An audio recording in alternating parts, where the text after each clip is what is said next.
Labvakar. Vispirms es gribētu pateikties klubam par to, ka man ir tas gods saņemt šodien šo balvu.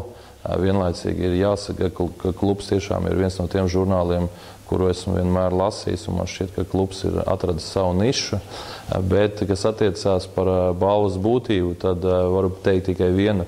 Nekad neesmu centies būt ārkārtīgi ietekmīgs, bet tas, ka dzīvē esmu bijis ļoti aktīvs un esmu centies piecelties par vienu reizi vairāk nekā esmu nokritis, tas iespējams arī devis man to iespēju šodien šo balvu iegūt. Es zinu to, ka ļoti daudz cilvēku, sevišķi šodien, tad, kad šajā laikā cilvēki zaudē darbu, piedzīvo kādas nebūšanas, viņi zaudē ticību, ja, un viņi tiešām nokrīt un viņiem grūti piecelties, tad varbūt tiešām mans piemērs var būt kā labs piemērs tiem, kuri grib cīnīties, lai sasniegtu uzstādītos mērķus.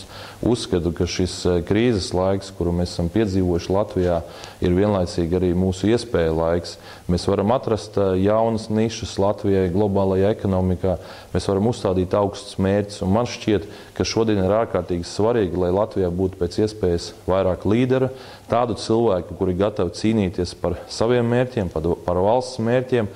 Un es ceru, ka ļoti daudz uzņēmīgi cilvēki tiešām šajā krīzes laikā centīsies izdarīt visu iespējamo, lai izietu kā uzvarētāji, lai tiešām viņus uzstādītie mērķi būtu ārkārtīgi lieli. Un man šķiet, ka šodien ir pienācis laiks pirmkārt apvienoties vietējiem biznesam, otrkārt panākt to, lai Latvijā būtu lieli vietējie uzņēmumi.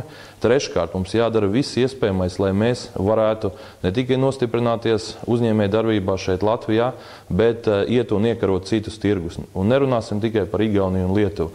Te ir jārunā par Skandināvijas valstīm, par Vāciju, par NVS valstīm.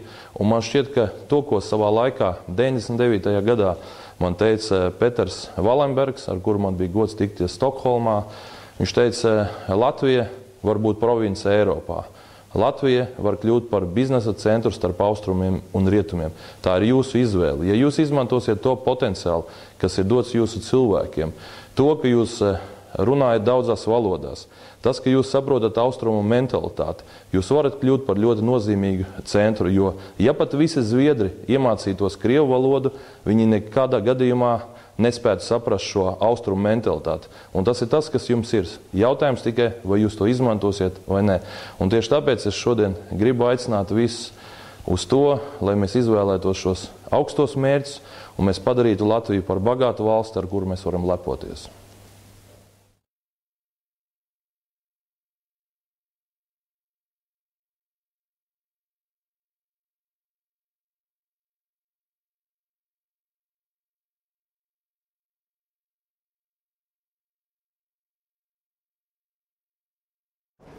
Jūtos ļoti pārsteigts, saprotams un pagodināts.